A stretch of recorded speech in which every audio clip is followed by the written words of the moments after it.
Alhamdulillah, alhamdulillahilladzi a'ada lil muttaqin bi anna lahumul jannah. Ahmaduhu subhanahu wa ta'ala wa ashkuruhu ala jami'i ni'amihi wa ashhadu an la ilaha illallah wahdahu la syarika lah, syahadatu tunji qailuha min ahwali yaumil qiyamah, wa asyhadu anna sayyidana Muhammadan abduhu wa rasuluh wa habibuhul mab'utsu ila sairil ummah. Allahumma salli wa sallim wa barik ala abdika wa rasulika sayyidina Muhammad wa ala alihi wa sahbihi salatan wa salaman daimaini wa mutalazimaini ila yaumil qiyamah wa sallim tasliman katsira. Amma ba'da, fa ya ibadallah ittaqullah ittaqullah ittaqullah ittaqullaha haqqa tuqatih wa la tamutunna illa wa antum muslimun. Ma'asyiral muslimin, jamaah Masjid Al-Muhajirin rahimakumullah.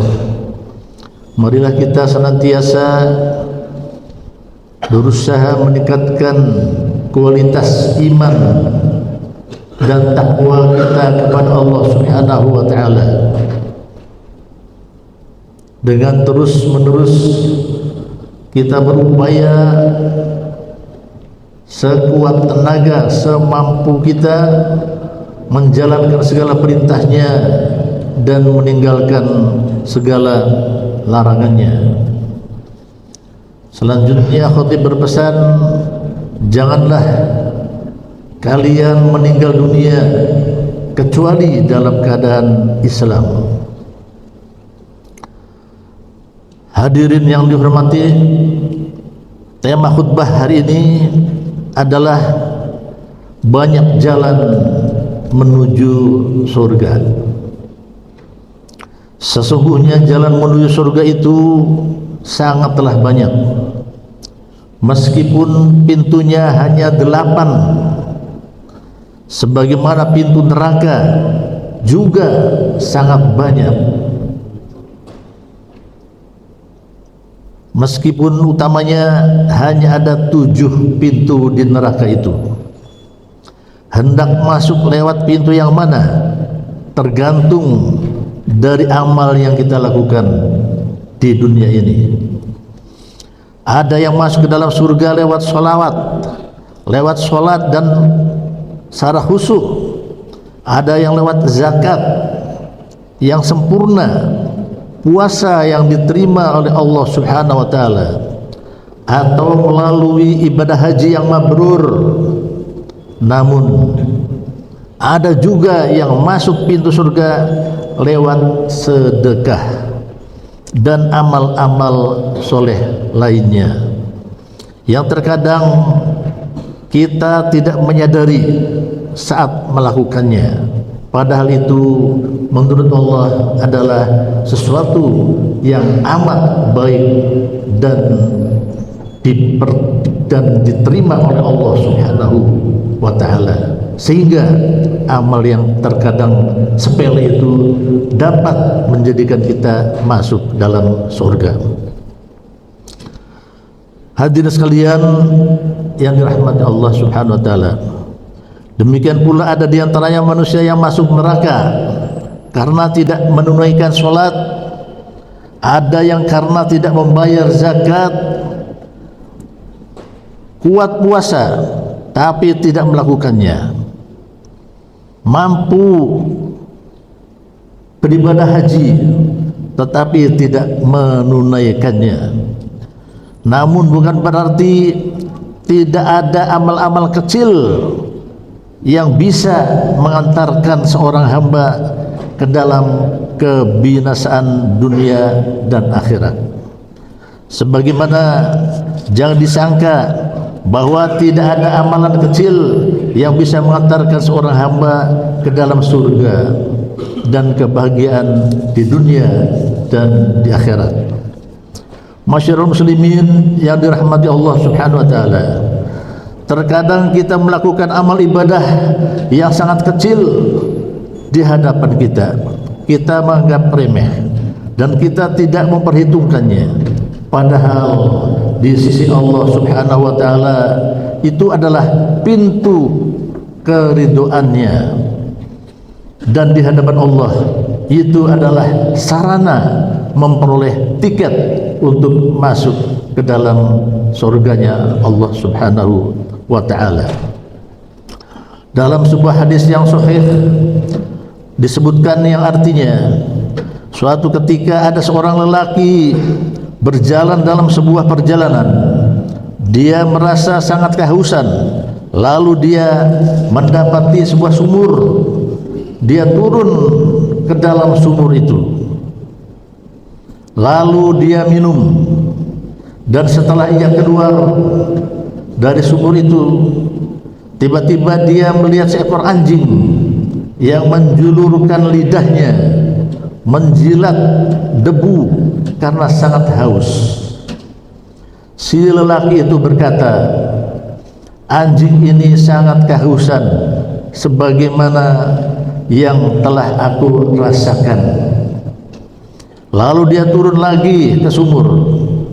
Dia memenuhi salah satu sepatunya dengan air, lalu dia menggigitnya dengan mulutnya sehingga dia bisa naik ke atas dan memberikan minum kepada anjing tersebut.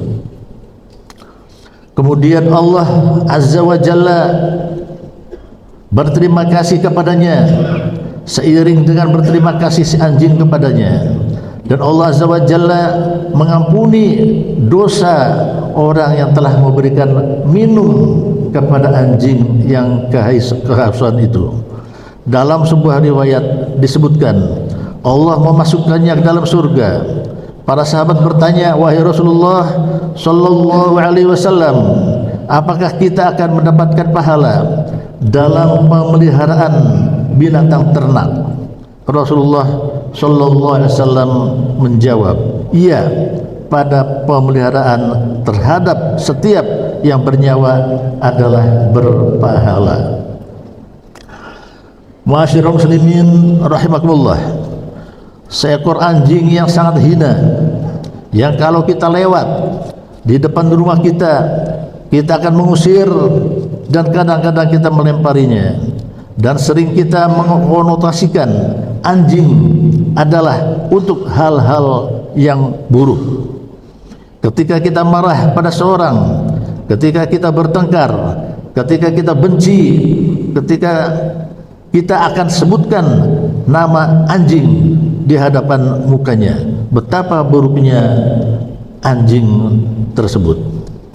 Akan tetapi meskipun anjing ketika ia mendapatkan kesulitan, kehausan misalnya, kemudian seseorang menolongnya hingga si anjing tertolong dari kehausan dan sehat kembali, Allah akan membukakan pintu surga lewat sekedar memberi minum seekor anjing yang kehausan tersebut. Kalaulah memberi minum seekor anjing saja telah mengantarkan seorang mendapatkan ampunan Allah Subhanahu wa taala, dan Allah memberinya hadiah surga, bagaimana jika seorang yang kita berikan minum adalah anak-anak ataupun orang lain yang tidak mampu, jika yang engkau beri makan adalah orang miskin, dan jika yang engkau berikan santunan adalah orang-orang yang tidak berpunya.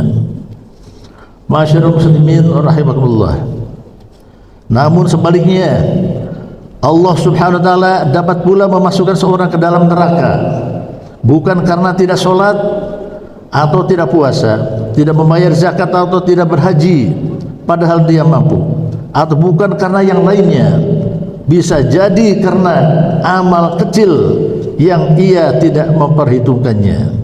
Dalam sebuah hadis riwayat Bukhari Muslim disebutkan, dakhalat imra'atun nara fi hirratin faqila la anti at'amtiha wa saqaitiha wala anti arsaltiha wa ta'kula min khushasil ardi. Seorang wanita masuk neraka karena seekor kucing, lalu dikatakan kepadanya, kamu tak memberinya makan, tak memberinya minum, dan kamu tak melepaskannya sehingga ia dapat memakan serangga di muka bumi ini. Hadirin sekalian, jika karena menyakiti seekor kucing, makhluk yang di hadapan kita sangat tidak berharga, dapat mengantarkan seorang yang ahli ibadah masuk ke dalam neraka karena kemurkaan Allah. Bagaimana kalau yang kau sakiti adalah makhluk yang berwujud manusia? Bagaimana pula kalau makhluk yang kau sakiti adalah manusia yang dalam hatinya ada iman kepada Allah Subhanahu wa ta'ala? Tentu akibatnya akan lebih parah lagi. Hadirin sekalian, marilah kita berhati-hati menghadapi orang lain, bergaul dengan orang lain, dan makhluk-makhluk Allah yang lainnya. Semoga kita dapat menghargai dan memuliakan makhluk Allah Subhanahu wa ta'ala di sekitar kita. Amin ya rabbal alamin. Barakallahu li wa lakum fil Qur'anil azim wa nafa'ani wa iyyakum bima fihi minal ayat wa dzikril hakim. Aqulu qawli hadza wastaghfirullahal azim li wa lakum wa lisairil muslimina wal muslimat fastaghfiruhu innahu huwal ghafurur rahim.